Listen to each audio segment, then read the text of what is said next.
Hello everyone, my name is Aryan Yadav और आज मैं पढ़ाने वाला हूँ कोऑर्डिनेट ज्योमेट्री प्रैक्टिस 5.2 का पार्ट 3। ठीक है, मैंने कोऑर्डिनेट ज्योमेट्री का पार्ट 1 पार्ट 2 आपको पढ़ा दिया था, जिसमें 5.1 और 5.2 को बहुत ज्यादा पोर्शन में कंप्लीट कर दिया था। ठीक है, आज जो बचे हुए क्वेश्चन है उसको मैं कंप्लीट करने वाला हूँ। तो प्लीज अगर आप पार्ट 1 पार्ट 2 नहीं देखे हैं तो पहले आप उसको देख लें। और हाँ, इतना रिक्वेस्ट रहेगा कि आप स्टार्ट से लेकर के लास्ट तक वीडियो को देखना। अगर आप पूरा वीडियो देखेंगे तो ही आपको अच्छे से समझ में आएगा, अदरवाइज कुछ भी नहीं समझेगा। ठीक है, तो पूरा वीडियो आप टाइम निकाल कर पूरा ही वीडियो देखना। ठीक है, तो चलो स्टार्ट करते हैं। पार्ट 2 का एक क्वेश्चन रह गया था जिसमें point P is the centre of the circle and AB is the diameter, find the coordinates of point B if coordinates of points A and P are 2, -3 and -20 respectively. ठीक है, ये question है आपको 5.2 का, प्रैक्टिस सेट 5.2 का। ठीक है, question क्या बोलता है कि एक जो सेंटर गिवन है आपको, सर्कल है, कोई सर्कल है, ध्यान देना कि कोई सर्कल है। सर्कल का जो डायामीटर है वह दे दिया AB क्या है, डायामीटर है। उसका जो सेंटर है, सेंटर जो है वो क्या, पॉइंट P है। ठीक है, क्या है, पॉइंट P है। ठीक है, तो आपसे A और P का कोऑर्डिनेट गिवन है। A का कोऑर्डिनेट क्या है, 2 -3 है, और P क्या है, P है -20, ये -20। सेंटर का पॉइंट दे दिया है -20, और आपको B नहीं मालूम, B आपको बताना है। ठीक है, ठीक है, B आपको बताना है कि find the coordinate of point B।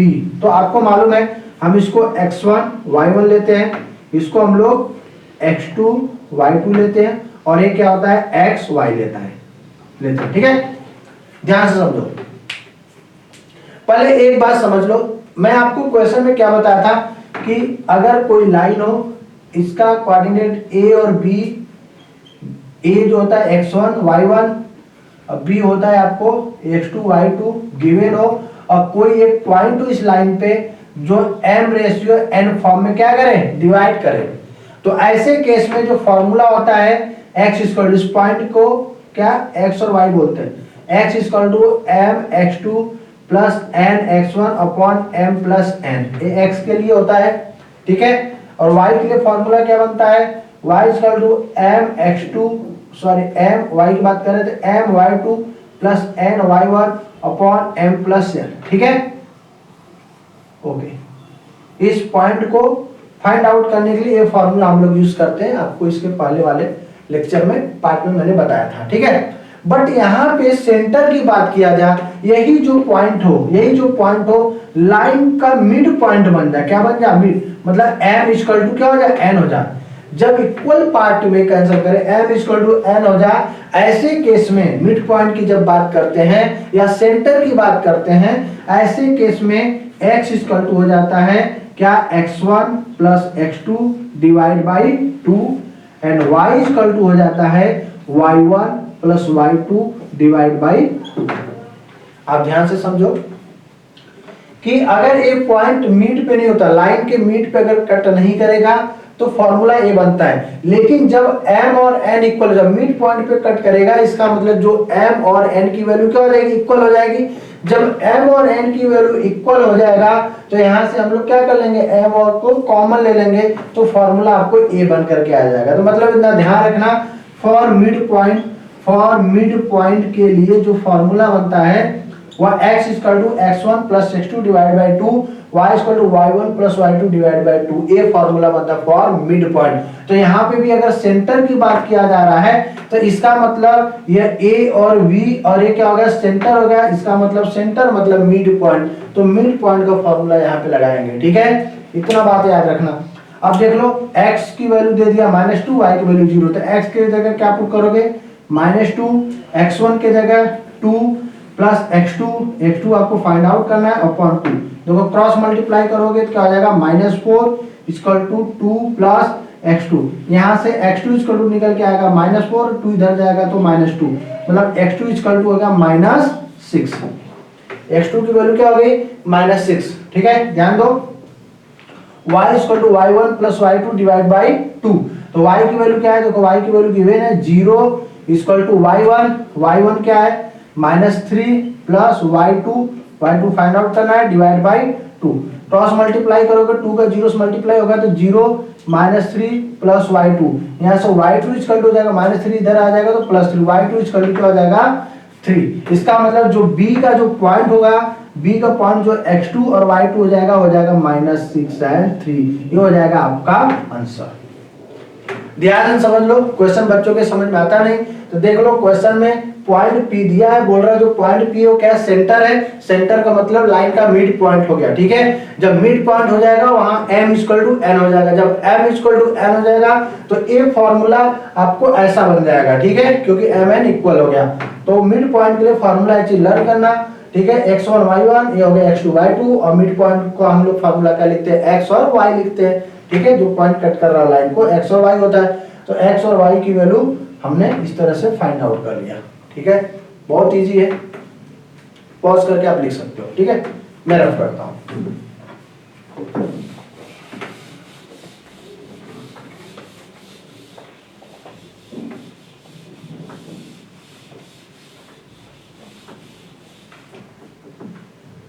Question है find the coordinate of mid point. Question देखो, फाइंड द कोऑर्डिनेट्स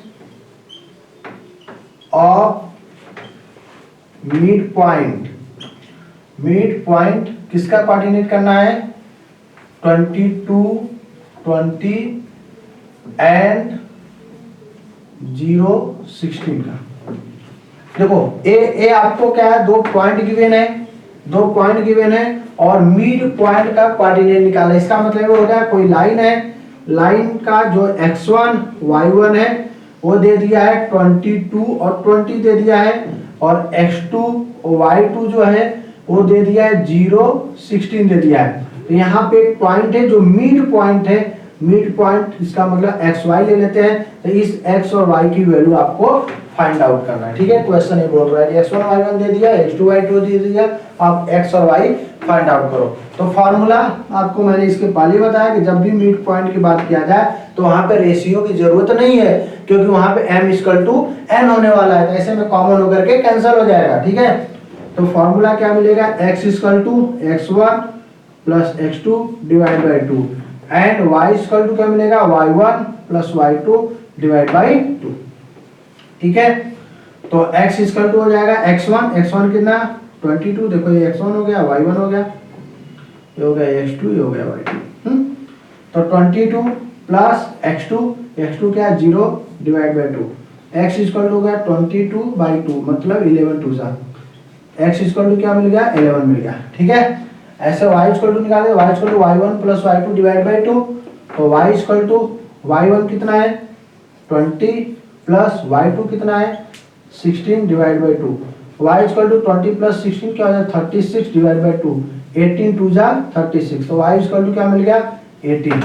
आप देख लो आंसर क्या आया, xy मिड पॉइंट xy कितना आया, xy आ गया आपका 11 एंड 18, ये हो जाएगा आपका फाइनल आंसर, ठीक है। जब भी मिड पॉइंट की बात किया जाए तो ये फार्मूला लगाओ और डायरेक्ट आप x1 y2 x1 y1 x2 y2 value put करो, xy को फाइंड आउट करो, ठीक है।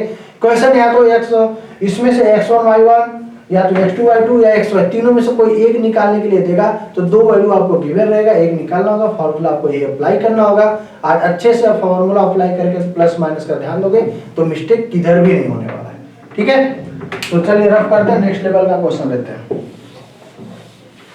आप पॉज करके आंसर आप लिख सकते हो, सॉल्व कर सकते हो। आपको क्वेश्चन में पूछा जाएगा find the centroid of the triangle. Next question जो होता है वो find the centroid of the triangle. Triangle का सेंट्रोइड आपसे पूछेगा, ठीक है। ट्रायंगल का क्या पूछेगा, सेंट्रोइड। मान लो पॉइंट P दिया है -7 6, Q दिया है 2 -2 और R दिया है 8 और 5। इस सेंट्रोइड के वर्टिसेस दिए हैं, ठीक है। P दिया है, Q दिया है, R दिया है। तो आपसे पूछ रहा है कि सेंट्रोइड बताओ भाई, किसका कोऑर्डिनेट बताओ, सेंट्रोइड क्या होगा, सेंट्रोइड का पॉइंट बताओ। ठीक है, सेंट्रोइड का पॉइंट, जैसे ट्रायंगल कोई है, ये ट्रायंगल हो, ये P हो गया, ये Q हो गया, ये R हो गया, तो इनका जो सेंट्रोइड है, ठीक है, इस पॉइंट को आपको बताना है। ठीक है, इसका ट्रायंगल का जो सेंटर बनेगा उस पॉइंट को आपको बताना है, सेंट्रोइड आपको बताना है। तो देखो सेंट्रोइड के लिए, सेंट्रोइड का जो कोऑर्डिनेट है, हमने ले लिया सेंट्रोइड का कोऑर्डिनेट x और y। तो इसके लिए x इक्वल टू देखो x1 plus x2 plus x3 divide by 3, ये फॉर्मूला लिखना है। और पॉइंट y के लिए y1 plus y2 plus y3 divide by 3, ये फॉर्मूला लिखना है। ठीक है, आपको क्या करना है, इसको x1 y1, ये हो गया x1 y1, ये हो गया x2 y2, ये हो गया x3 y3, ये वैल्यू होगी। ध्यान देना, बहुत ही इजी क्वेश्चन है, ध्यान दो। फर्स्ट पॉइंट को x1 y1, सेकेंड वाला को x2 y2 और थर्ड को x3 y3। ठीक है, x के लिए फॉर्मूला लगाना है, y के लिए ये फॉर्मूला लगाना है। तो x इक्वल टू बताओ, x1 कितना है -7 प्लस x2 कितना है 2 प्लस x3 कितना है 8 और डिवाइड बाय क्या हो जाएगा 3। ऐसे y के लिए y1 कितना है 6 प्लस y2 कितना है -2, तो प्लस माइनस क्या हो जाएगा -2 प्लस y3 कितना है 5 डिवाइड बाय 3। ठीक है, अब यहां से देखो x इक्वल टू -7 प्लस 2, देखो 8 2 10, 10 में से 7 निकाला, क्या मिल गया 3 डिवाइड बाई 3। ठीक है, यहाँ से y इक्वल टू क्या मिल जाएगा, 6 में से अगर आप 2 माइनस करोगे तो क्या हो जाएगा 4 4 और 5 का हो जाएगा 9 डिवाइड बाई 3, 3 3 का 9, 3 1 जा 3। तो x इक्वल टू मिल गया 1 और y इक्वल टू मिल गया 3। तो सेंट्रोइड, जो सेंट्रोइड होगा, सेंट्रोइड एक्स वाई क्या मिला आपको, एक्स वाई मिल गया 1 एंड 3, ये आपको हो जाएगा फाइनल आंसर। ठीक है, इस तरह से आपको प्रैक्टिस सेट 5.1 और 5.2 करना है। अगर कोई क्वेश्चन इसके बाद भी अगर आपको ना आ रहा हो तो आप मुझसे पूछ सकते हैं कमेंट करके। ठीक है, आई होप कि आपको ये भी प्रैक्टिस से समझ में आया होगा। आपका इसी तरह से कोऑर्डिनेट ज्योमेट्री आज फिनिश होता है। अब हम पढ़ाएंगे आपको दूसरा कोई लेसन, तब तक के लिए आप बने रहो और देखते रहो बाबा गुरुजी। ठीक है, मिलेंगे नेक्स्ट वीडियो नेक्स्ट चीज के लिए, तब तक के लिए जय हिंद जय भारत।